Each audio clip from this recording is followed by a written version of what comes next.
I wasted 30 years trying to earn something I already had. And I only figured that out after I tried everything trying to fix it. 25 years as a fashion model, ordained as a Zen priest after 20 years of formally studying meditation, 10 years as an executive coach, helping other people how to show up, how to optimize their time, how to show up as their best self. Body, spirit, performance. What the heck? I went after all three. And the whole time, I probably thought the same thing you're thinking. If I only worked a little harder, helped one more person, gone a little deeper, maybe if I just did all that, I would feel I was enough. But here's what I learned, that self-respect is not something you earn. It's something you stop refusing to give yourself. And if you don't get that, you're going to spend and waste years of your life trying to find the perfect body, trying to find the perfect career, the perfect title, thinking that something like that is what's going to make you finally feel proud of yourself. But it's not. I'm going to tell you what I learned and what I figured out in 30 years in just a few minutes. Because if you're still trying, still figuring things out, still efforting, and you still feel like something is missing, you're not broken. You're just chasing the wrong thing. Here's what nobody tells you about time. It's not running out because you're wasting it. It's running out because you're still waiting to feel like you've made it. I worked with a woman who built a sales team from scratch.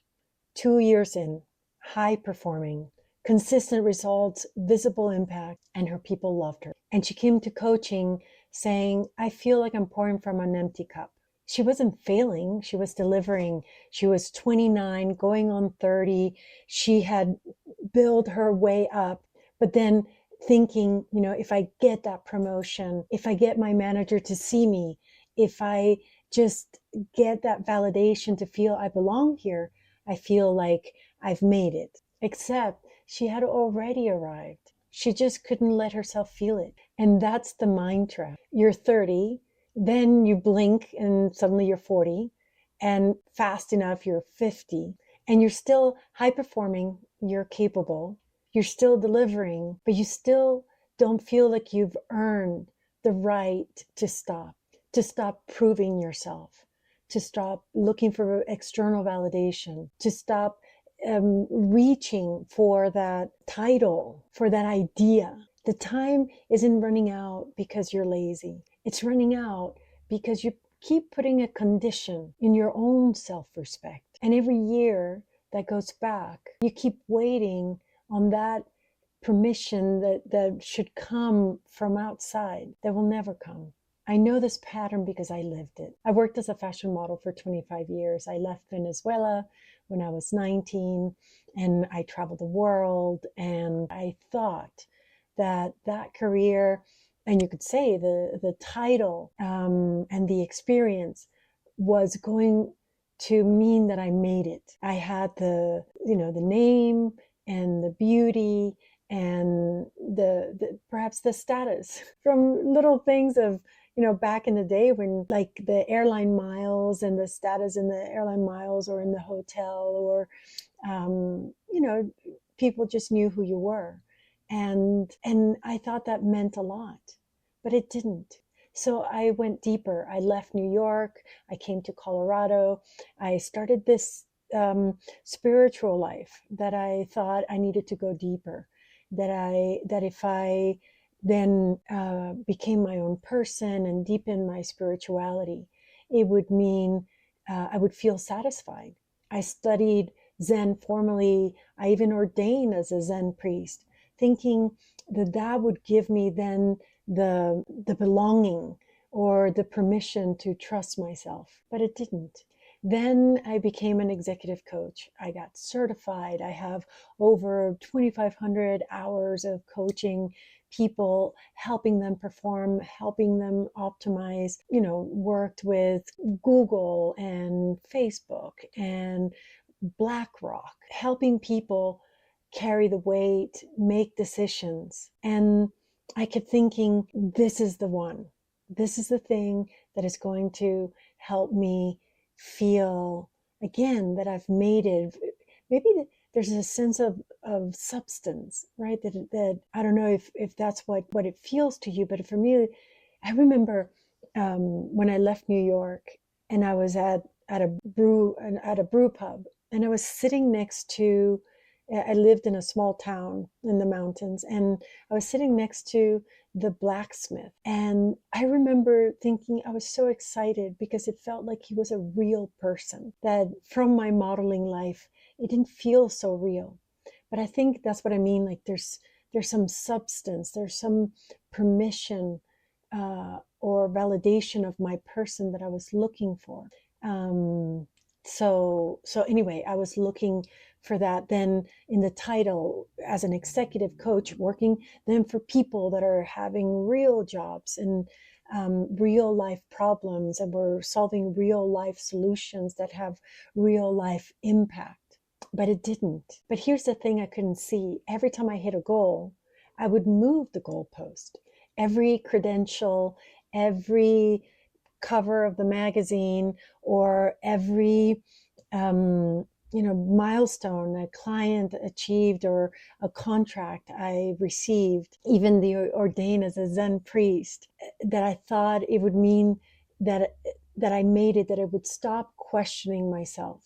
But the second I got it, I would just start second guessing myself and find a reason why that wasn't enough yet. The fashion career, that was just external validation only. Zen training, oh, that was spiritual bypassing. Coaching certifications, well, that proved my performance, but it didn't really prove that I belong. I think I was chasing the permission to stop chasing. And that's the thing that I didn't realize until 30 years later. So let me tell you what you're really after. You think it's the promotion, you think it's the raise, the title, the perfect body, maybe even the right partner.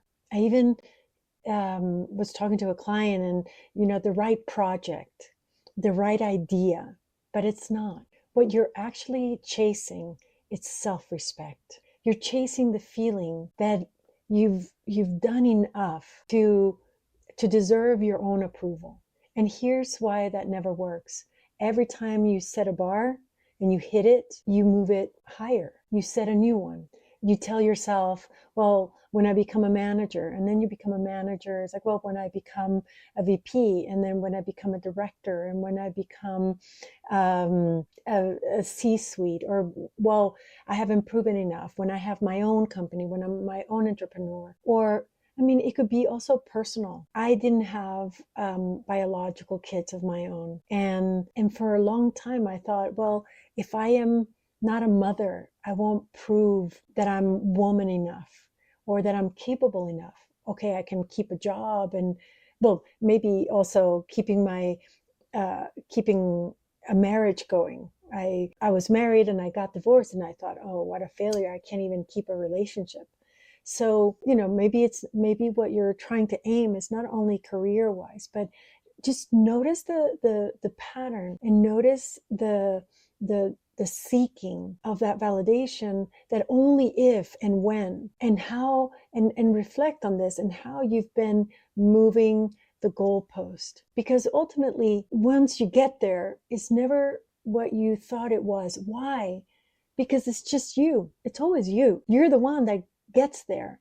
And if you don't think you're enough, then you're never going to be enough every time you hit the goalpost. So see, it never stops. And that's why I say you don't earn the self-respect. You actually need to stop refusing to give it to yourself. So what changed for me? So it wasn't a mindset shift. It wasn't affirmations or self-compassion, or even deciding to trust myself more. It was a permission to shift. And so instead of asking myself, have I done enough? I started asking myself, what if I already have? What if I am that already? That's it. That's the whole shift. I had a client, she was a director at a nonprofit, super respected, 15 years in, and reliable, values driven, and she felt like she was being overlooked. So she kept thinking, well, if I do one more project, if I just prove my impact one more time, then they'll see me. And in one session, I asked her, so what if you stopped waiting for them to see you and you acted as if you already belong? And then she paused and she said, well, I don't know how to do that. And I said, I mean, it was obvious for me. You've been doing that for the 15 years. I mean, what do you think? I said, it's like, well, what do you think you've been doing in the last 15 years? Building culture. Obviously, if you think about it, if she was still there, it's because they valued her. But it was more how she wasn't giving herself the permission to see it and acknowledge herself. And that's the permission shift. It's not believing in yourself. It's to stop withholding your own respect on a condition that you keep moving and that becomes unachievable. So here's what you do. Make one decision. Stop playing the game that was based on a win that was not achievable in the first place. Because here's the truth. If you're waiting to feel like you've earned it, that's never going to come. You're always going to be moving the bar. So what if you, instead of waiting to feel like you've made it, you decide that you're done waiting, not because you've achieved enough, but because the game was rigged from the start. Here's how you know if you are trying to earn your self-respect or if you're giving it to yourself. If you're still asking yourself, have I done enough yet? You're trying to earn it. If you're asking yourself, what would I do if I already had permission to do it? Then you've made the shift. And when you make that shift, here's what happens.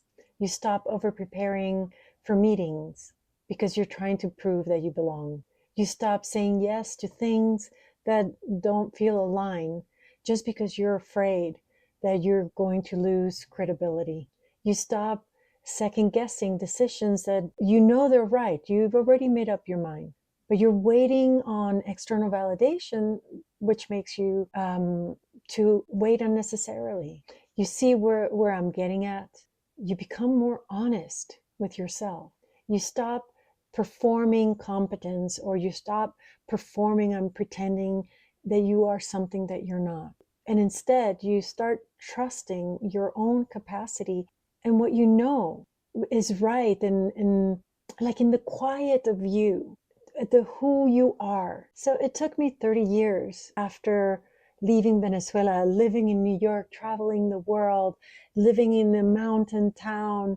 Now, I guess trying to find that honest moment where I stopped chasing. So if you recognize yourself in this video, if you are capable, still performing, but still waiting for results or permission, I left a link in the description for a strategy call. Maybe this is a time when you need to look deeper into how to move forward or see more clearly. And that's what I do with people when I work one-on-one. Because if we're honest, you don't need another credential. You just need permission to stop playing this game that you've already won.